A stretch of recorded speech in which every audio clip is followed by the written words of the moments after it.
If you want to change people's behavior, get them to use condoms, stop smoking, eat more healthy foods, for example, how do you do it?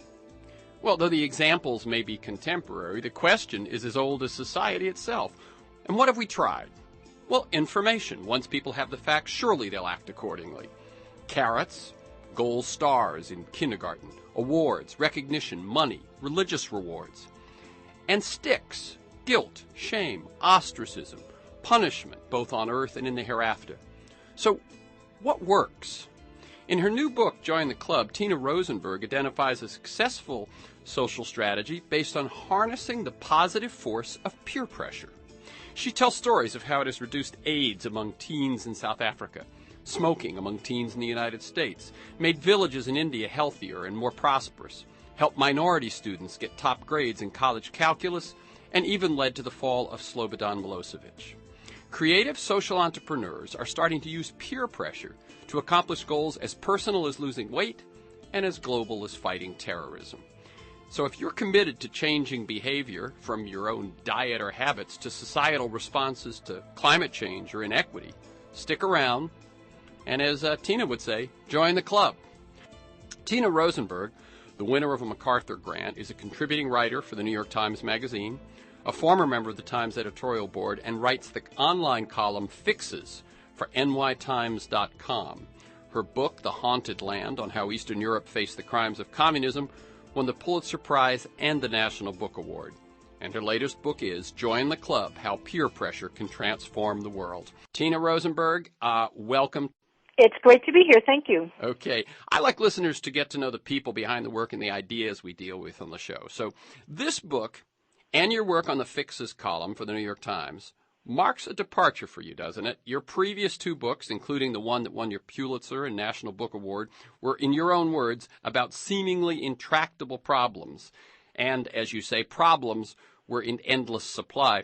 But you have made a conscious shift to seek out and write about solutions. Can you talk about that shift? Well, sure. Yes, I have spent the greater part of my career documenting some very serious problems. I lived in Latin America for a long time, and then I also traveled in Eastern Europe for many years.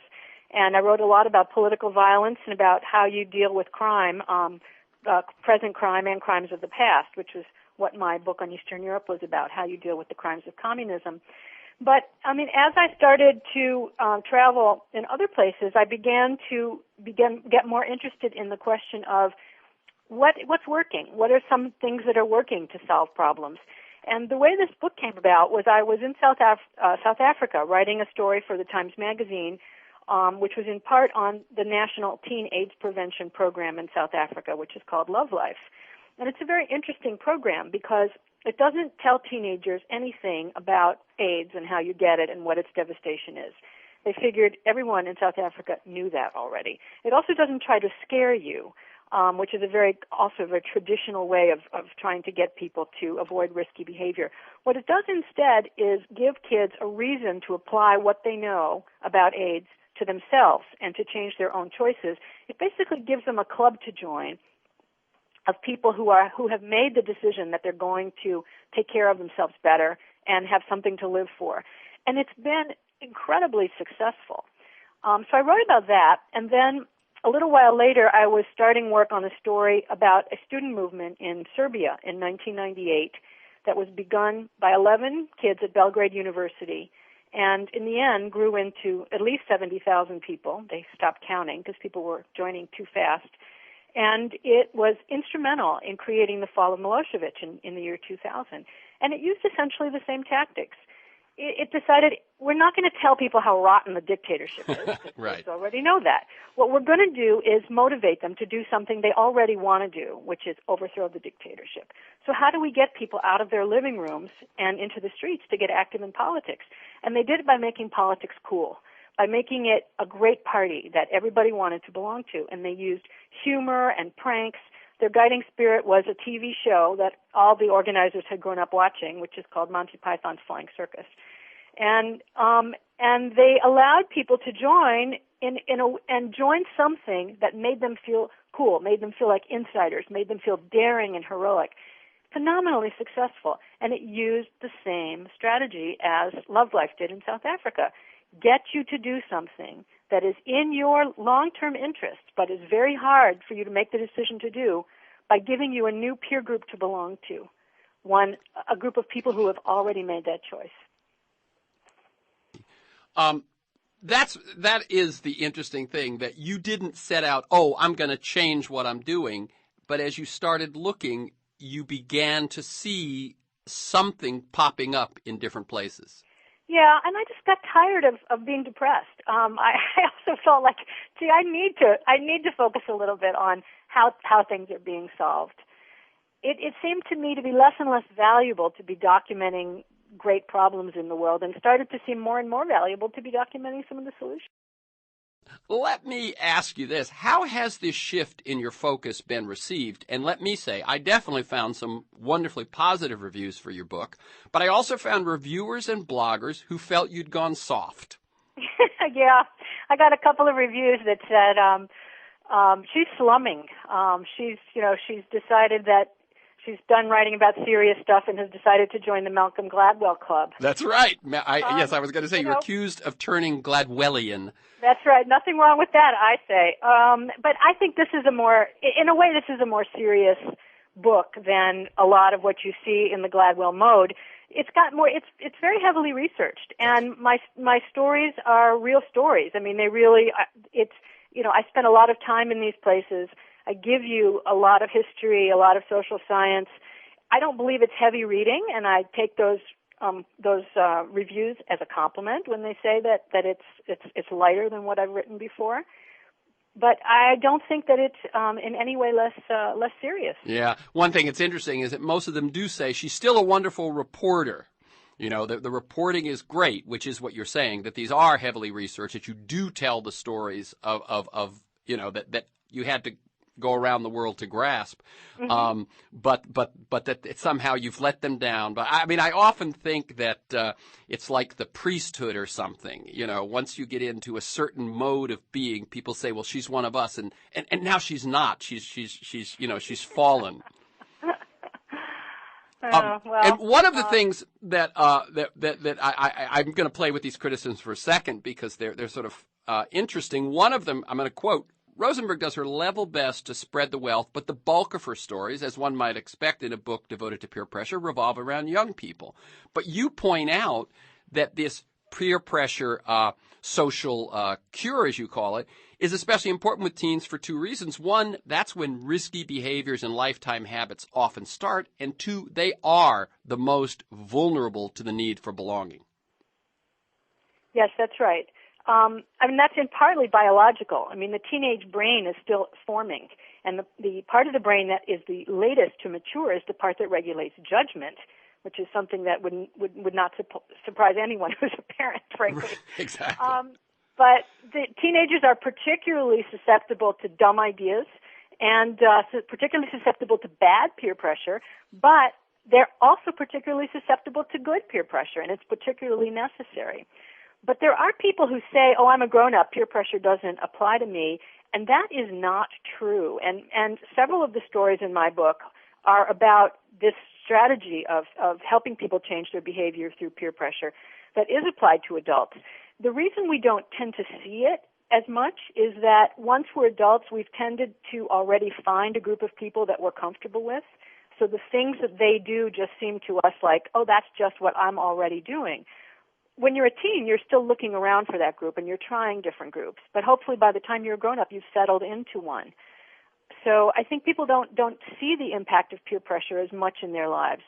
But we adults also have this great need for belonging, to have a sense of community and to have a peer group who respects us. Yeah, I would think actually that anyone who believes that we don't or poo-poos the idea is actually just not is not really looking at humanity and is looking at people as sort of fixed entities or something. And in fact, if you ignore the need for belonging, the need for peer relationships, what you end up with is not seeing all the person, and also alienation, isolation, those sorts of things. There's a lot of new research now, which is called happiness research, about what makes us happy. And it will not surprise anyone who reads my book to find out that what makes us happy is other people. Yeah. There's Well, a even very Martin interesting Seligman, who study. created the field of positive psychology, basically, has just come out with a new book, Flourish, in which he says, I was wrong when I said what made people happy, whatever it was, 10 or 15 years in his first book on the subject. He says, I had not realized the centrality of relationships. It's true. I mean, there was a study that compared how happy people were after winning the lottery with how happy people were after getting into an accident that put them in a wheelchair for the rest of their life.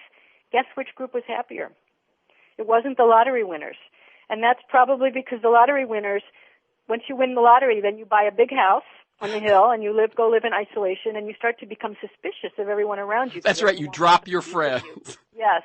Bad idea. Oh, God. That's amazing. I hadn't read that one. So let me just set up a couple of basic points, and then I want you to tell us some of those stories in brief.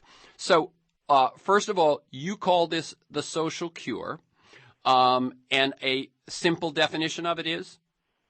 The social cure is helping people to change their behavior, not by giving them new information or by appealing to fear, but by surrounding them with a new peer group of people who have already made that shift and will help you make that shift. And your definition of peer pressure, the term that appears in the title, in the subtitle, and that people probably think they know what you mean. What do you mean? Yeah, I think it's the same definition that people think. It is a group of people who surround you, whose esteem you want, whose respect you want, and who a feeling of community with them is something you want. Okay, we're talking with Tina Rosenberg about her book, Joy in the Club.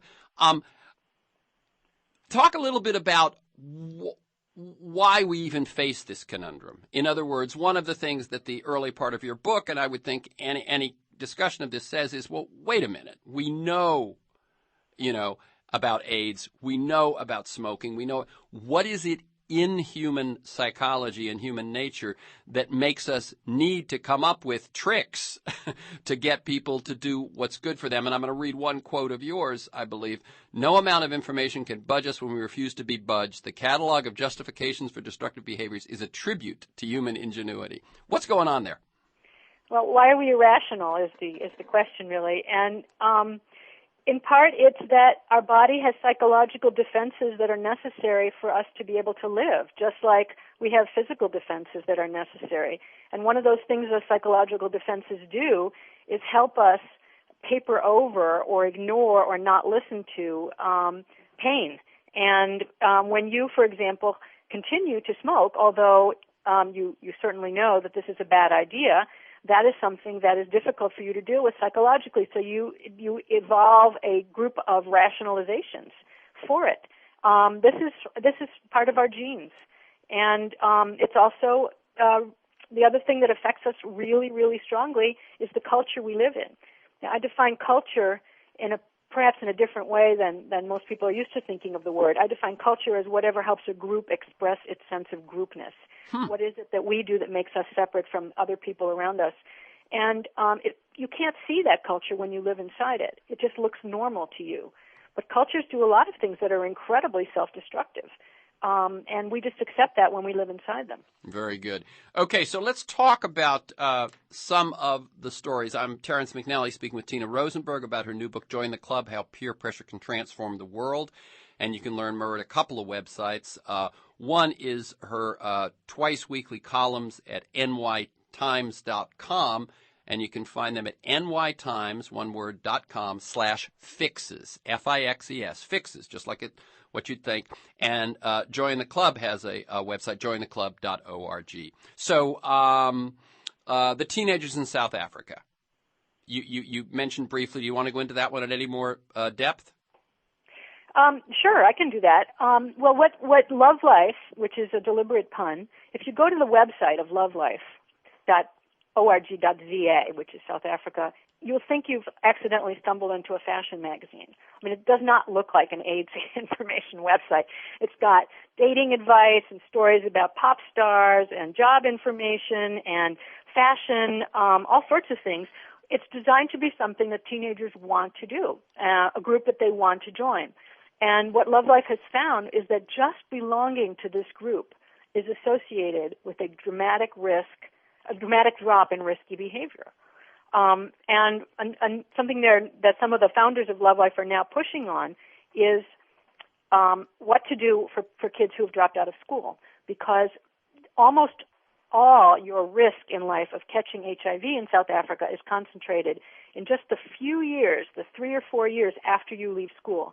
And it's largely because you have no more social group to belong to. You lack that community now. And so the idea is to try and create a sense of community for those people. But the program got somewhat of a slow start. I mean, it's their national program, but it was never funded well enough to really be an overwhelming difference in South Africa. But then it picked up. Between 2005 and 2008, the rate of new infections among teenagers in South Africa dropped by 55%. Now, that's in 3 years, it dropped by over 50%. Yes. That's impressive, and that's life or death. Yep. And how has, so that was the immediate, I would say, the first 3 years of good funding and concentration. Has it held up over time? As far as I know, it has, yes. And so still, as you say, the key group they're focusing on, they're having success with, the next big challenge is when you don't have them in that sort of given support system of school. Right. What to do for people who, when you leave school, you leave a whole bunch of different support systems. So this is so they're attempting to try and figure out a way to provide you with one. Okay, let's stick with teenagers. Smoking in the United States among teenagers. I believe I saw a statistic that at the point where either the approach you're going to talk about started or something, that 36% of high school students smoked. Yeah. And that was not that long ago. No, it was 1997, more than 36%. And nobody had any idea what to do about it. There was a headline in the Washington Post the next year which said something like, officials seek a path to cut through haze of teen smoking. The bottom line, no one knows what works. And then the state of Florida did something genius. They hired an ad agency called Crispin, Porter & Boguski, and this agency had no experience with public health, but had a lot of experience on how to market to teens. And the ad executives there sat down and said, let's think about why a teenager will start to smoke. For a teenager, a cigarette is not a delivery system for nicotine. It's a delivery system for rebellion. Yep. People start to smoke when they're teens because it makes them cool. It makes them look cool to their peers. It makes them feel cool to be able to tell adults, you don't tell me what to do. Yep.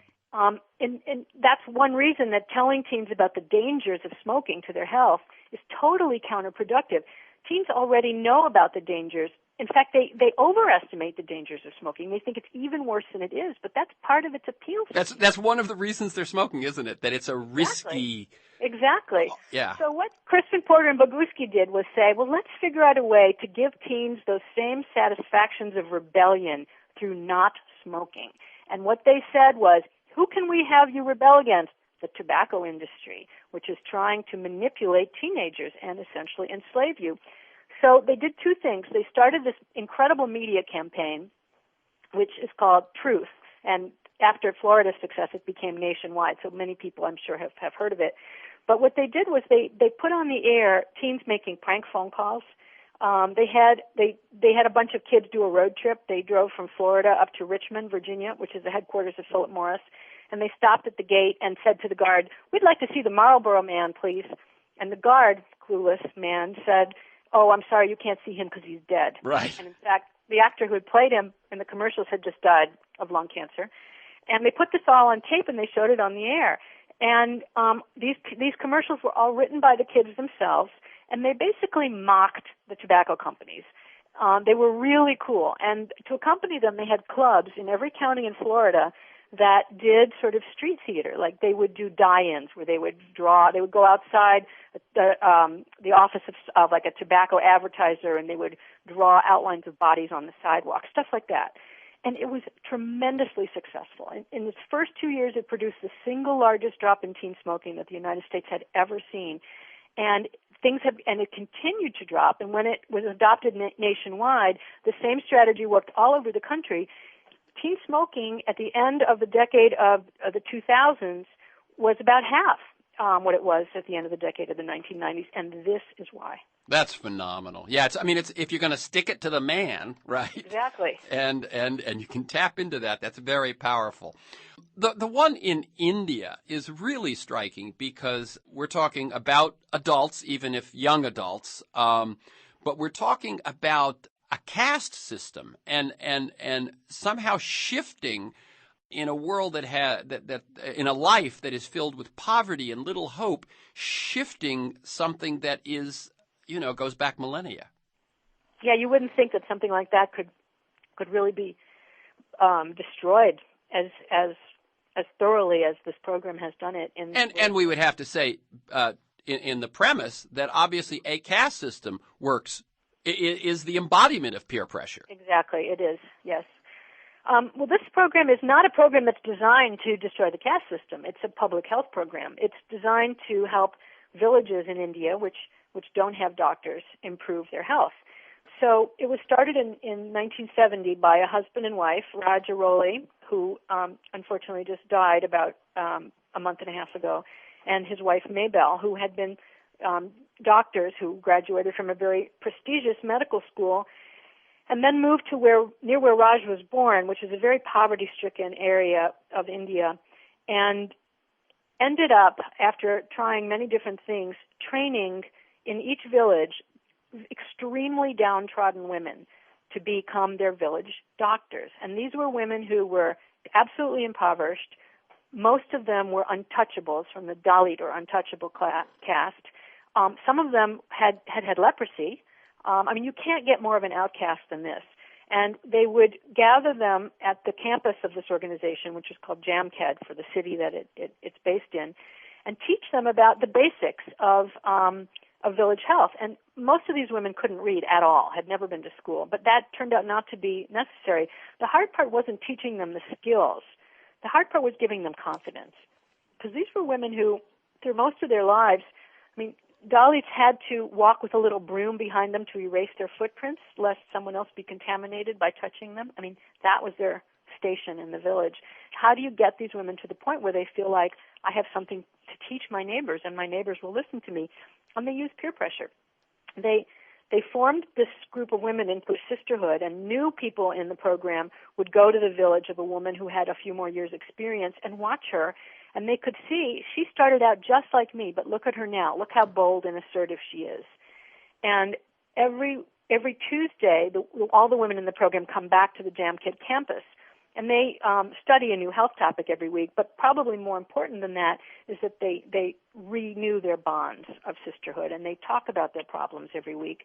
And through this, you have created a group of hundreds of women who have become real heroes in their villages and who have changed their lives. And since so many of them were from the Dalit caste, it has really changed how their villages think of these notions. So, in other words, you're saying it's having both effects. One is the personal effect, and the other is the public health effect. Yes. And how widely is this spreading? In other words, you talk about it starting in that village. When you said hundreds, I thought, well, that's wonderful, but there's over 1 billion people in India. How is it spreading? Small is not beautiful in India. It is mainly spreading by teaching. And the program itself has always been small. And part of it is that their budget is tiny. They have not raised the money to allow themselves to grow as a program tremendously. But how they spread this word is by teaching. They have taught probably tens of thousands of people these methods, and they're now in use all over the world. There's an entire state of India, Andhra Pradesh, where the government adopted these tactics and has trained all their health workers in these tactics. So they have a tremendous impact by teaching, by bringing people to their campus and showing people what they do. Yeah, because I was thinking that at some point a government which is responsible for public health would begin to do this. And what you're saying is it's not working on a national level at that yet, but on a provincial or state level. Because of the healthcare brain drain in the third world, because there are so many nurses and doctors in the third world who have been lured to wealthy countries like the United States, Britain, Canada, because the salaries are so good here and we need doctors and nurses. But there is even a greater shortage of healthcare professionals in many poor countries, especially in rural areas.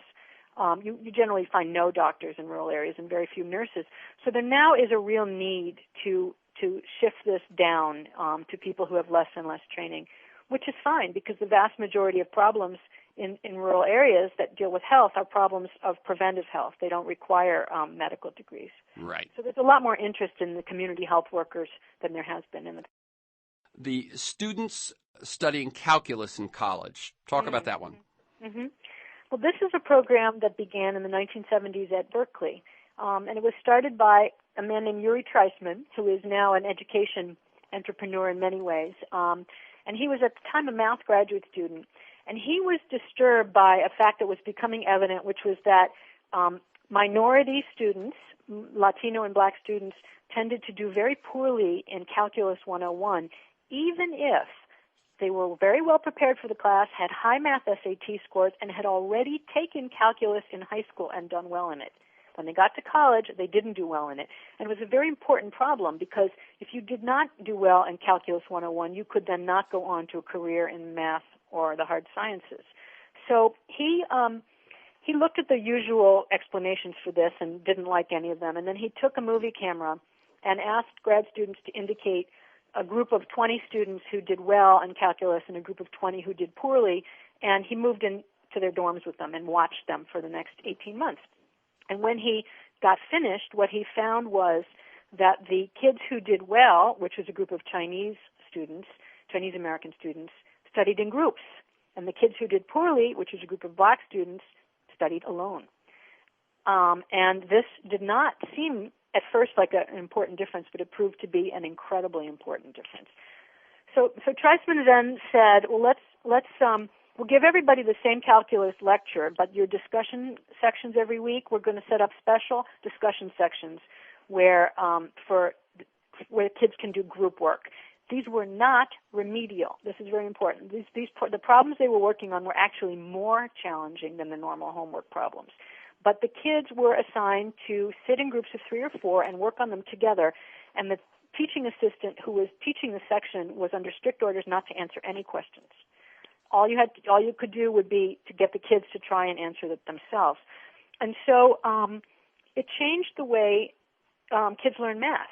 It changed a lot of things about it because, first of all, you felt if you were just asking a question of the kid sitting next to you in a small group, you felt much more comfortable admitting ignorance and admitting you didn't know something and really talking about the problem than if you had to raise your hand in a large group. And this was especially true for minorities who were afraid of being stereotyped as being bad at math. So that was very helpful. It also provided kids who had never had math friends before with math friends. So it was okay to be wrong about math, but it also gave them a group of people with whom it was okay to be right about math. Mm-hmm. It was okay to like math. And these sections proved phenomenally successful. They raised achievement among black and Latino students in calculus to the point where they were outscoring white and Asian students by more than 3/4 of a grade point. And they have now spread all over the country with similar results. And now are they available to everyone and not just minorities? In a lot of cases, they are. They're open to other people who are supposedly underrepresented as successful hard scientists, which are women, and people from rural areas.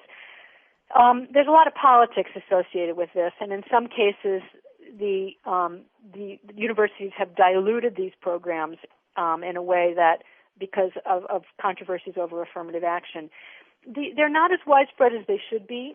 And this is something that I've seen in almost all of the social care solutions I've written about, which is just because something works doesn't mean it can keep going, because you still need to pay a huge amount of attention to keeping the money flowing, keeping the political support flowing.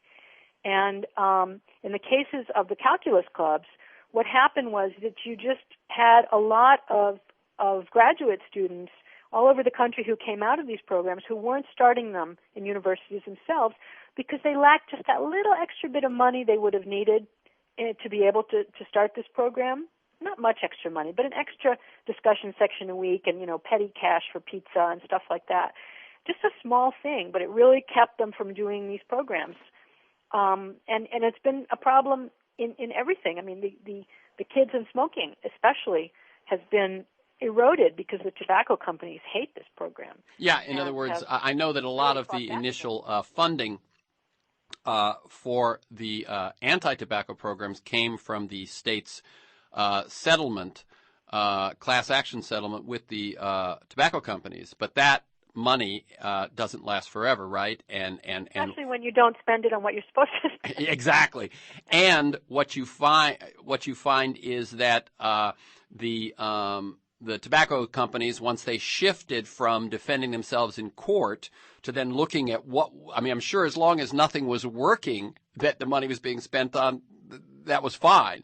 But when they found programs that were working, they have, in their role as lobbyists and basically owners of legislators, done their best to keep this from flourishing.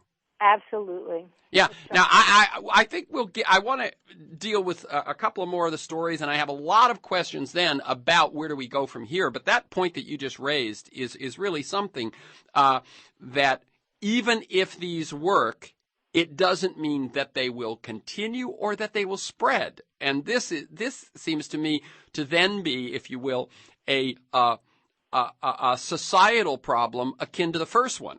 Right? The first problem was when we rationally know what works and what doesn't, why do we stupid things? That's right. And we've come up with something that might work with that.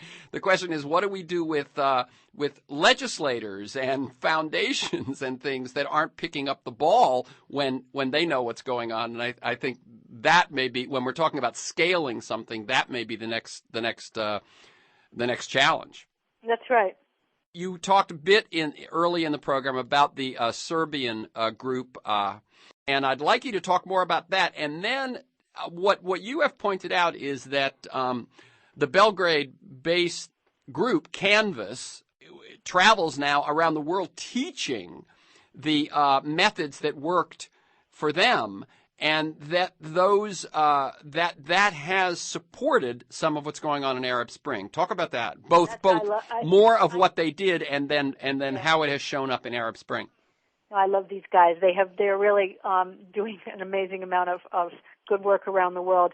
Yes, this was a group of students at Belgrade University, and I think what made them different than any other political movement that I have seen anywhere, and I've lived in 2 dictatorships and visited, more than a dozen others, is that they decided to focus on the single question of how do we get people out of their houses. We don't need anything else. We just need to motivate people to do what they know they want to be doing anyway. And they were able to really use great music and graphics and T-shirts to make people feel like this is a club I want to join. They said people are turned off by speeches. We're not going to have any speeches. People are turned off by the idea that parties are just serving the advancement of the party leaders. That people are very cynical about that. We don't want to have any cults of personality. So this movement was essentially leaderless. It had no public leader. It was run by these 11 people, but their spokespeople, they recruited 17-year-olds to be their spokespeople. And every week they would change them. It didn't matter who was speaking for the movement because the message was usually the same. And then they were able to really use danger to their advantage. They found early on that you were very likely to be arrested if you were an activist in this movement. But arrest was not terrible. You were not going to be shot. You would be perhaps beaten up. You would be held for a few hours in the police station, mistreated. But what they decided was, we can make this something that everybody wants to do. If you were arrested, then they would assemble this group of people outside the police station of your friends, opposition journalists, other members of this group, which is called Otpor, which means resistance in Serbia. And they'd stay there for as long as you were inside, 2 hours or 10 hours, and they'd make a lot of noise so you could hear them and the police could hear them. And then when you came out, you would be cheered by your friends, you would give a little impromptu press conference, and then you'd go out and, over beer, talk about what happened to you. And this was so attractive, especially to young men, that they started to compete to get arrested. Well, as you said, the person who got arrested was suddenly more popular with the ladies. Oh, they became rock stars. I mean, this was an Serbia, dictatorship is really boring. That's one of the things about dictatorship that nobody thinks about, but that's what matters to a lot of people. It's boring to live here, and this became such an exciting movement. It was really a way to become your own James Bond. And this tactic grew the movement so quickly, and it really became the ground troops. It didn't by itself overthrow Milosevic, but it was absolutely crucial part of the effort. And now the people who organized it have a group called Canvas, which stands for the Center for Applied Nonviolent Actions and Strategies. And they go around teaching people. They were very close advisors to the Rose Revolution in the former Soviet country of Georgia and the Orange Revolution in Ukraine and many, many others. And their most recent success was in Egypt. I mean, they trained the April 6th movement, and many of the tactics that we saw in Tahrir Square were tactics that the Egyptians learned from these Serbs. Right. I'm going to read a couple of quotes from you. Egyptians learned strategies from Popovic's group Canvas.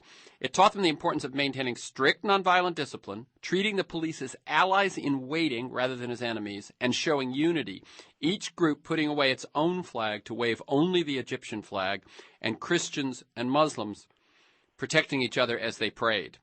And it's interesting because when you go back, it sounds like some of this goes right back to Gandhi or Martin Luther King. That's right. Well, it's very similar tactics. And part of the importance of the community aspect of this, which is what I focus on, although obviously there's more to it than that and what the Serbs learned to do and what they're teaching others, is that many studies have found that you will only stay active in a high-risk activism situation when there's danger involved if you have really strong ties to the people around you. That peer thing is very important. You're going to join this group to begin with because it's so cool and everybody wants to join and your friends are all joining. But you stick with it when you really have made strong ties within the movement. And that happened with the civil rights movement in America. Right. And I assume with the Salt March with Gandhi also. A recent one of your columns in the New York Times, you said Facebook revolution in one of them, and then you spoke about something called friend factor and its role in the gay marriage passage in New York. And you said, I am skeptical of the much discussed phenomenon of Facebook revolution, a great example of wishful thinking by the digerati. In real life, the phenomenon hasn't held up. Speak about that. And I think it ties into what you just said, is that it takes real connection to make people really risk. Yes, that's a big part of it. But look at the April 6th movement. I mean, they got their name in Egypt because of a general strike that they called on April 6th in 2008. And they were inspired to do that because they had 70,000 members of their Facebook group, which is extraordinary. But the strike was a failure. And one of the big reasons was they didn't know what to do with these people. And you cannot necessarily translate online membership into what happens in the streets. I mean, revolutions don't happen online. They happen in the streets. So you have to have smart strategies. You have to know how to use these people. You have to make sure that they're really attached enough to you that they will leave the safety of their desk and go out into the street and protest, which is a completely different thing. And you need these strong ties to be able to get people to do that. And I think that so far I have seen no evidence that Twitter or Facebook can produce those kinds of ties. And so then this other friend factor in New York. Yes, that was an interesting, small, it's in its very early phases, experiment to try and combine the ease of online organizing with strong ties. And what it did was it said, it asked people who were openly gay or people who supported people who were openly gay to start pages and then contact their friends, not their real friends, not like a group of thousands of people on Facebook, and say, help me win my rights by making a phone call to your state senator. And you could, if you decided to do this, then you type in your name and your address, and up pops your state senator's name and phone number and a little script, and you could make this call. But the idea behind it was, Brian Elliott, the founder, said, people don't care necessarily about abstract political issues, but people will do almost anything to help their friends. So if you really make it a favor for me, help me to win my rights, because I can be kicked out of my apartment or I can be fired from my job because I'm gay. And that's actually true in many states. You help me to overcome that, you'll get people to be much more active than if they're just asked to support a generic political cause. Okay, it's the voice of Tina Rosenberg. We're talking about Join the Club. You point out that this approach is not new. Obviously, religion has used it for the longest time, but Alcoholics Anonymous is an example, and the military. I actually, my guest last week was a former Navy SEAL, and he made clear soldiers risk their lives for their buddies, for the other guys that they bunk with and train with. What is new about what you're talking about, if anything, or is it just new situations? What is new? What is new is that there is what is new is that I am trying to gather stories of this so people can think of it as a conscious choice rather than something that sort of gets stumbled into. Yes, it's been used in unit cohesion by the military for thousands of years. Religions have used small groups for thousands of years. Alcoholics Anonymous, which is the classic model of what I'm talking about, has been around since, 1935. But people have been trying this in the last couple of decades, mainly the 1990s and the 2000s, in many, many different kinds of ways. And what I'm trying to do is gather their stories, draw lessons from it, show how it's done, show what the first step you need to do is, what the second step you need to do is. So folks who are looking at very difficult to solve social problems can say, let's see if a social care strategy can work. Okay, in other words, to get this on people's radar, so they begin to think when they want to engage in change, this is a new color in their palette or a new arrow in their quiver. Exactly. Okay. To map it all out, to give you a roadmap. Okay. When is peer pressure most effective in bringing about positive, lasting change, and when is it ineffective? I think it is usually more effective with teens, in part for the reasons we talked about, and also in part because teens are people who spend a lot of time with their peers, more so than adults who spend more time with their family members. And it is also, I think, most effective in poor country settings, because if you're looking to solve something like rural poverty through microcredit, which is another great example of peer pressure in action, or the health care program that we talked about, what are the resources that people have to work with? People who are very, very poor don't have a lot of financial capital. They also may not have a lot of human capital because they perhaps have not had access to great education or great health care. But one thing they have in abundance is social capital. Mm-hmm. They have ties with each other, and you have a lot more of that if you live in a rural village than if you live in an American suburb. You will see people all the time. You know your neighbors well. Their opinion of you matters to you greatly, and vice versa. Social capital is the one kind of capital that people in this situation have a lot of, and it can be very powerful for them. Does that mean that this may have limited power in more prosperous societies? I think there's more of a challenge, mm-hmm. which is ironic. I mean, this is almost something that works better when it's more desperately needed, which is a good thing. But I have one example in my book of Willow Creek Community Church. That's right. Which is an extremely affluent, extremely influential megachurch in Great Barrington, Illinois, which is an exurb of Chicago, and how they used this to revamp their small group movement. So it's not that it can't be used in the United States in a middle-class, comfortable society, but I think it is more difficult. It's harder to get people to come to meetings, and obviously if you're talking about a peer group, you're really talking mostly about face-to-face solutions. You know, we tend to think of our lives as much more private and resent intrusions by people we don't already know. Yeah, when you wrote about Willow Creek, it reminded me of experiences I certainly saw in the late 60s, early 70s in communal living. And then you mentioned that exactly, that basically It's people eating together, sharing chores together, depending on each other, and not getting lost in those nuclear family silos that so many of us have. It's funny that it's a return to a simpler time. Finally, let me ask this. Obviously, we know that peer pressure is responsible for or contributes to some of the worst of human behavior, from Nazism to lynchings, from machismo to religious persecution, et cetera, et cetera.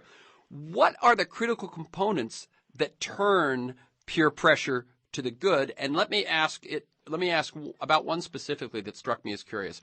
I myself work with nonprofits and foundations and businesses on message and communications, and my most popular work is with story and narrative.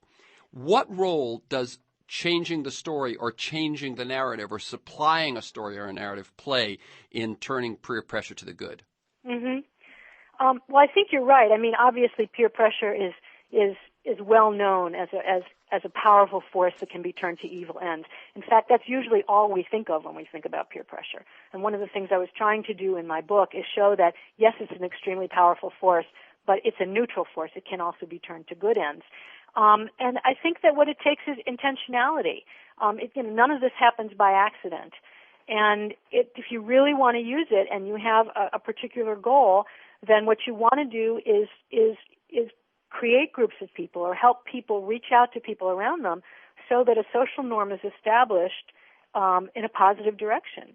And, I mean, the messaging question that you asked about, I mean, I think the most common error that nonprofits or public health people and other folks like that make when they are trying to get people to do something is by setting a social norm that everybody's doing this bad behavior. You think about it and be different. Do something else. That is doomed to failure. I mean, you look at anti-smoking commercials that ask people to defy their peer group and not smoke. Doomed to failure. What you want to do is show people how few people are doing this bad behavior.